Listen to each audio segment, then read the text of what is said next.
yeah, my name's Chris Larner, and I played Vernon Chivers, better known as Clingfilm, in between series 8 to 12, I think it was. I think so, yeah.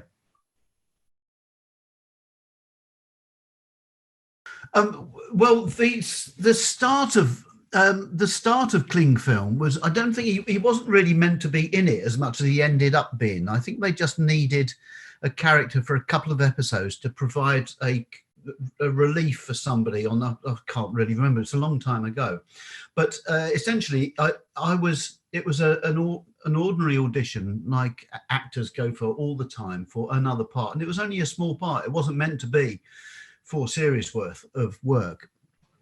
So yeah, it was a small part, and just an ordinary interview. And I think the casting director, Corinne Rodriguez, had seen me in, I think I'd been in a production of Roald Dahl's The Twits, and I think she'd seen that, in which I did play a bit of a twit, well, Mr. Twit. So I think she thought, oh, that might do for Clingfilm. But I don't think they really had in mind.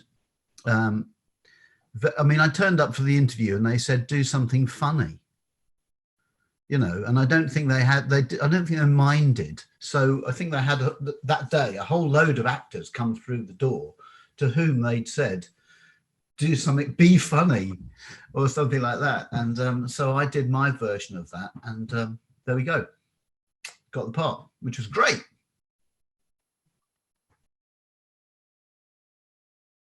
They were dotted about all over the place, actually, mostly in southeast London, which was good for me because I lived in southeast London at the time.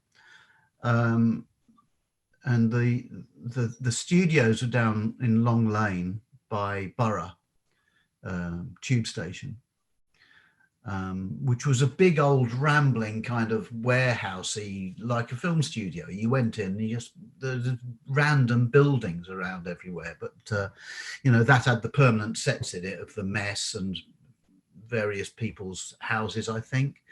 And then there were other houses dotted around. I remember Recall's house, or Recall, as I should say, his house was in a place by the Horniman Museum in towards kind of Camberwell, not Camberwell. What do you call it? Lordship Lane in South London. Anyway, on a very, very, very steep hill. I remember that location. So they were dotted all over the place. The shouts, when I was there, the shouts tended to be filmed, a lot of them in the Greenwich Arsenal. Woolwich Arsenal down there, because it was this derelict kind of ex-army place which could be blown up and burnt with impunity. But I didn't see too many of those. I did a few shouts trying to be heroic. I remember there was one shot where I kicked a door in, but I think after that the producers decided quite wisely that I was not exactly cut out for such macho behaviour, and I was better off reserved for being a bit of a tit, really, and the rest of the time. So there we are. How does the name Clingfilm come about? Right, I asked that. Of course I did, because I turned up on set and I went, okay, fine, my name's Vernon Chivers, which is clearly a comedy name. Apologies if anybody called Vernon is looking, but it's perceived as a comedy name and a comedy nickname, Clingfilm. So I, of course, said, where does that come from? And I heard a few stories like, oh, his personality will wrap something up and kind of make it sweat to death or something like that. But recently I saw Simon Sharkey, who's an agent now. He's no longer a writer, he's an agent, an actor's agent. And I saw him recently and I said to him, come on, where's it come from? And he went, oh, I was just writing in my kitchen one morning and there was some Clingfilm on the side. So I'm afraid the answer is very prosaic and dull. There we go. But I like to think that Clingfilm, it's, I don't know, it feels apt somehow. It's kind of bizarre and clinical and thin and I don't know. Yeah. Well, yeah, that's it. I think that's all I've got to say about that.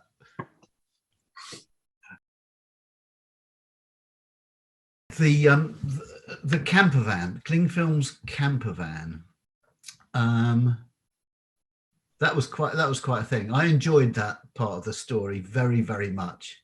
It was I think the van which they used was quite rare, actually. I think it's, because it was kind of a well restored original VW camper van, and I think it had some value attached to it, because these things are collector's items.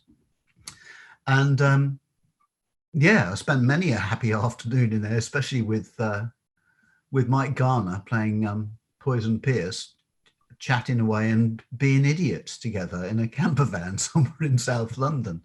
It's a nice thing about being an actor, because you do find yourself in remarkable situations which you just couldn't imagine. And if you'd have said to me a year earlier, oh, this time in a year you'll find yourself sitting in an orange camper van in someone's drive in South London pretending to be a fireman, I'd go, you're making that up. It's ridiculous. But there it was. Yeah.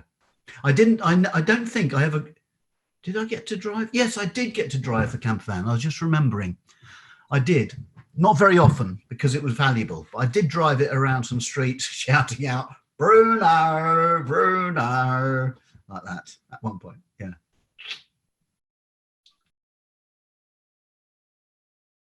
An episode about my strange wife. Well, the whole thing was really good fun, because, as I say, I turned up expecting to do 2 or 3 episodes and ended up doing 29, apparently. So my strange wife, Noreen. So I think the writers, Simon Sharkey being the main writer, but there were others on board. I think that, sorry, I've got an itchy foot. I keep bending down to scratch my foot. I think as it grew, as it kind of went on, they sort of said to themselves, oh, great, we've got a real eccentric here in Clingfilm. So they kind of increasingly looked for eccentric storylines. Me being the dullest man in the world to be stuck up on top of a cherry picker was one of them. I think that was quite funny. But then Noreen, the wife, and I think that tied in, I can't quite remember, you might remember more than I actually, but I think that might have tied in with Poison Pierce having troubles with his marriage or something. So there was there were ex-wives kind of in the general ether, in the background, But yeah, that episode with Noreen, who was Eileen Davis was her name, and I think it was just one day of filming. So the odd thing about TV filming is you don't really, it looks like you've spent a lot of time with people, but sometimes it can just be, a day, and that was it. So I didn't know her before, and she came in and was Mad Noreen, threatening me and Pierce with a knife or whatever, and chanting kind of anti-satanic chants, and it was very funny. Yeah, it was hysterical. Yeah, can't remember. It was up the road. It was it Old Kent Road? That was where we filmed it. There was a fire station on Old Kent Road, which was the one I was nominally attached to. But the rather genial joke in the whole thing was that I don't think we ever saw anybody else from the watch at the other station, but they were as keen to get rid of me, get rid of Clingfilm, as anybody was. So that whenever there was a chance, they shifted me off to Blue Watch, which was very nice. But it was quite strange, because I was never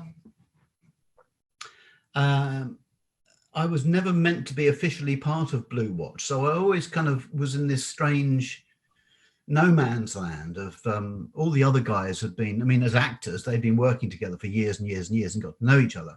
And I sort of, I tipped up occasionally and was playing this idiot, and which was very nice. They're all very nice chaps. We had a nice time. But I was never fully part of the watch, and that manifested itself in some strange ways. For example, all the other regulars had a fortnight's training as part of the brigade. So when you turned up and showered, they knew how to undo a hose and do all this, so they could look like they were familiar with the stuff, you know, and with fire brigade, with brigade regulations and with uniforms and all the things. People were familiar. I wasn't, because I turned up for 2 episodes, so they weren't going to give me 2 weeks training. So when I was on a couple of shouts, you know, I remember Nobby, who was the advisor, the brigade's advisor, and so said, "You know how to do that, don't you?" And I said, "No, I've no idea how to do that." And indeed, on the first day of filming, which was in Southwark Park, they got me to drive. I think it was the first shot even. I was driving an appliance, and I'd never driven a fire engine before. And they went, "Go on, sit in there. You've done that before." And I went, I haven't. And so there were various things whereby it was kind of obvious to me that I had not been in, the character had not been intended to be as full on as it was, which I think is flattering, because I think it was because people found me funny and the writers found me funny and useful. There we are.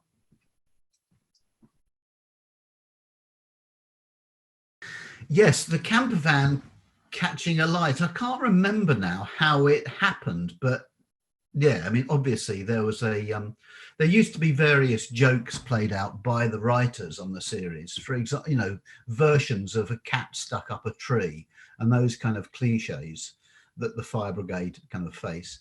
And the bloke setting fire to his own camper van was obviously one of those.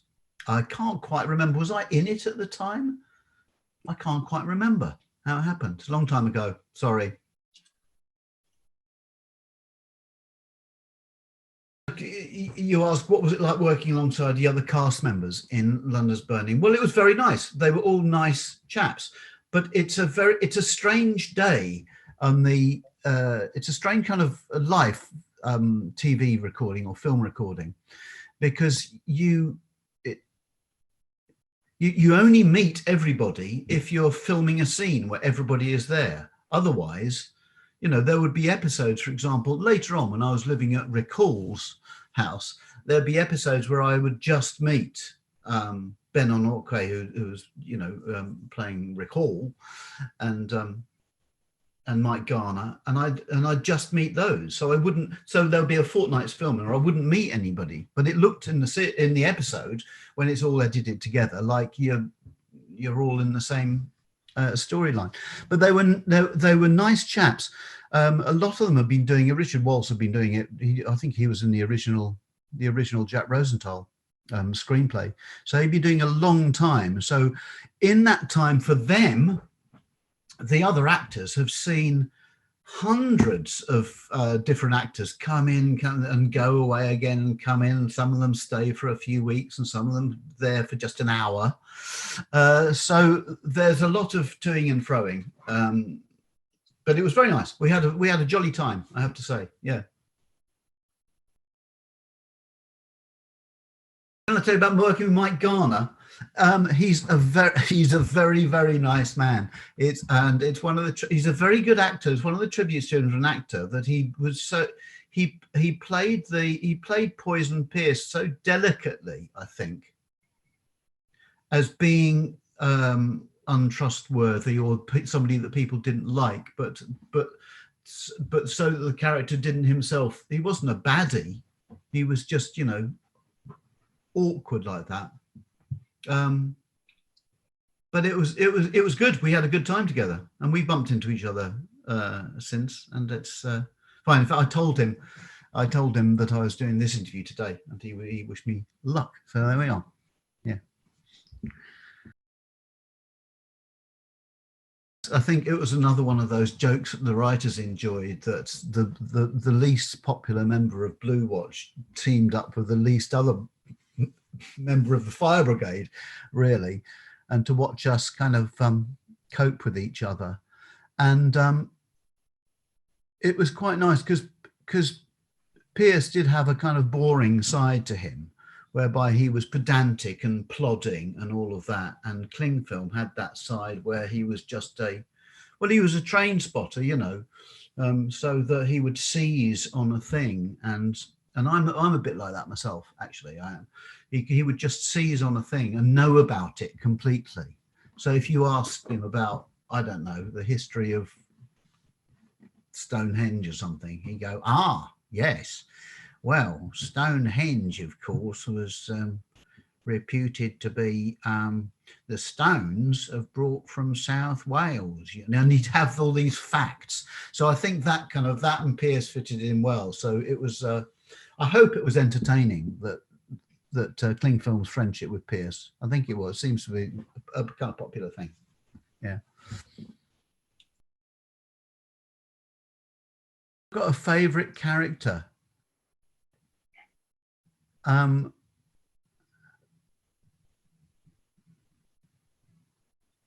I think I liked Pierce, actually. I think he was interesting because he you know, I think it was partly because of Mike Garner's portrayal of him. Actually, I think it steered a very interesting line between someone who's a bit mean spirited and someone who wasn't, I think. But I mean, the thing is, when I got the part, I'd never seen London's Burning when I got the role. So I turned up and I didn't know who anybody was. So I kind of did watch it a bit, but I was more familiar with the characters as actors. So, you know, I didn't really know what recall was like, but I did know what Ben on Watquay was like, you know. So that was a strange thing for me. Yeah.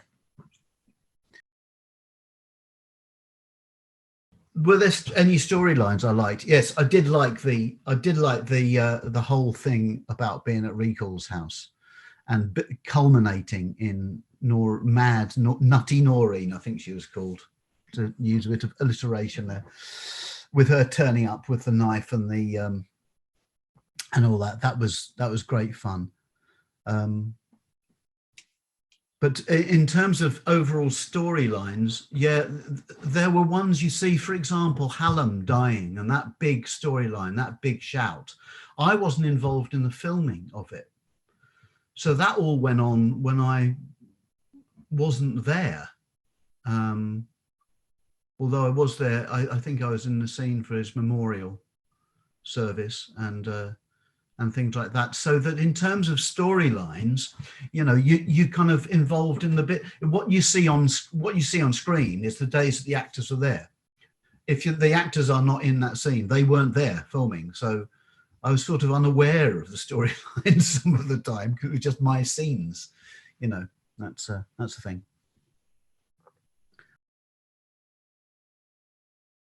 Any of the scenes filmed in a studio with a live audience?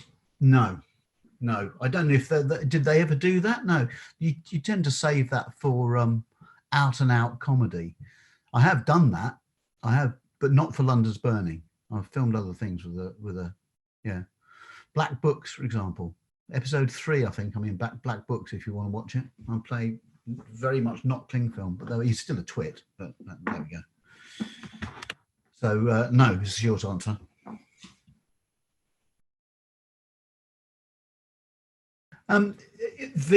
There's I suppose there's two. People often ask me where I get that Clingfilm voice from, and apart from it being obvious, because if you got a bloke who's obsessively interested in various things, then that is kind of where you might go. But the thing is, I knew a bloke at the time who was my father-in-law, who had a way of talking which was slow and pedantic and very accurate, and I feel a bit bad telling a story because he's no longer with us, I'm afraid. But he was the nicest man in the world, but he had this way of talking, and all of us who knew him used to kind of take the mickey behind his back, gently and lovingly. So when they said, "Oh, as I said at the interview, do a funny voice," I kind of went into doing David. I went, "Well, there I go. That's how I'm talking now, and it's very clear and rather slow, and you're left in no doubt whatsoever of where the sentence is heading to, and all of that. But what was funny about the story was that when the series progressed, sometime in the next year, I had a conversation with David, who said to me, "Yes, Chris," he said, "yes, that character that you're playing in London's Burning, yes, that's a very funny character." he never knew that I was modelling at least a voice on him, so that was good. And the other story was that they sent me up in a cherry picker. I didn't like it at all. It was terrifying, and I had to be this kind of nerdy calm in the middle of it. And it was really odd because those things wave. We did this one shout, which was rescuing. It's on the banks of the Thames and Chelsea Wharf, and there's now posh flats there.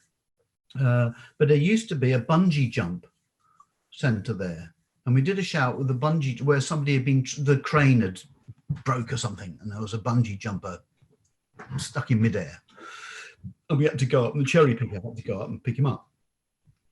And all day long we were up and down this cherry picker, and it was absolutely terrifying. The terror made even worse by the fact that all the bungee jumpers were these fearless Antipodeans, these Kiwis and Aussies, who go, "Great, mate, I'll throw myself off here. Great, give us a bit of elastic. They were just throwing themselves through the air. And I was stuck in this cherry picker being kind of terrified about, I don't know how high they go, 80 foot in the air or something. The cameramen were also fearless. They would kind of strap themselves on with a carabiner and kind of hang off the back to go, this is the shot. And this cherry picker was kind of waving around in the wind. It was quite nerve-wracking, that. Yeah.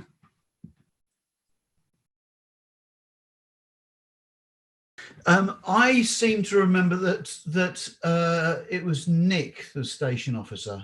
Andrew is the actor's called Andrew, I believe, isn't he? Or is it, which was the character? I think he was just there. I didn't have much. I don't remember I had much to do with him. So as I say, I just remember him as an actor. Having a cup of coffee and going, "Who are you then?" in the green room, but rather than the actual mechanics of who was the officer in charge, I wasn't really familiar with. Can't help you there, I'm afraid. Am I still in contact with any of the cast members? I'm not really. Mike Garner, occasionally we bump into each other, and occasionally we send each other messages, and we've bumped into each other at the theatre and stuff. But what's strange, and I think Mike said this in his interview that you did with him the other day, it's odd because it's a job.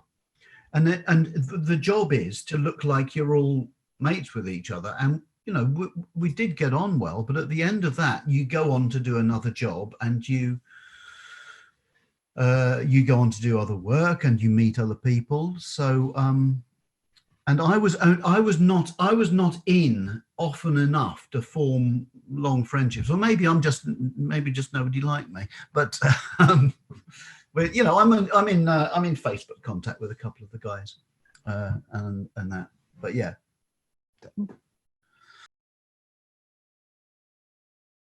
I would like to add, I'm fascinated because this is a long time ago we filmed this. And for viewers, by the way, my haircut, I normally do have longer hair. It's not quite the same dead straight parting as I had for Clingfilm. It's normally a bit ragged, but just say I had the best fun doing that job. It was really good because I was paid money to turn up and mess about. And there is something, because I've seen somebody saying, "Oh, you should ask this question," which is this: that how much of the script of Clingfilm script was scripted, and how much did I make up? The answer is most of it was scripted, but lots of little vocal twitches, and stuff, I would mess about with the lines to just to so you could say, oh, whoops a daisy, and you know, just do little vocal sillinesses. But in terms of storylines and all of that, that was all written. Although there was a very nice thing, because Paul Knight, who was the producer, was very fair like this. Maybe it happens in other series as well, I don't know. But at the end of every series, the writers and Paul would come round to the cast and they'll go, right, how are you feeling about your character? What would you like to see happen? If it can be managed, what can we do? So there was a kind of, there was a movement amongst the London Burning production team to kind of keep the actors happy like that, and to say, well, what do you fancy doing? And so that was again a very nice time. It was a family. It did feel like a family, and I think that came down to Paul Knight, who was a very good man, And then it changed, of course, and a new producer came in, and ITV kind of took it over, and it all went in a different direction. And my character was written out in a quite a strange way, I feel, and lots of people changed. It all changed hands. The cameraman changed, and all sorts of people when Paul Knight left. So yeah, but it's very nice that Clingfilm sort of resonates with people, which is good. And I have tried on occasions. I've got an idea at the moment to write a series whereby Clingfilm, in his camper van, goes around the country dragging up old members of Blue Watch and seeing what they're up to, which I think would be a very funny series. But I'm not sure that any television company want to sponsor a superannuated git like me doing that. But if they do, if anybody out there is a TV executive producer and wants to put that series forward, I'm quite happy to write it. There we go.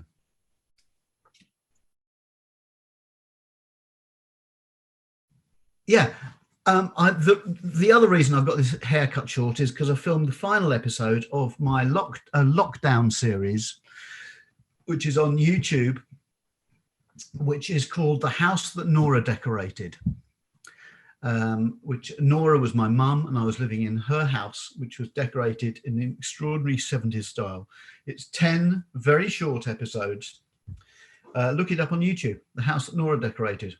It's funny, and it's stupid, and it'll make you cry.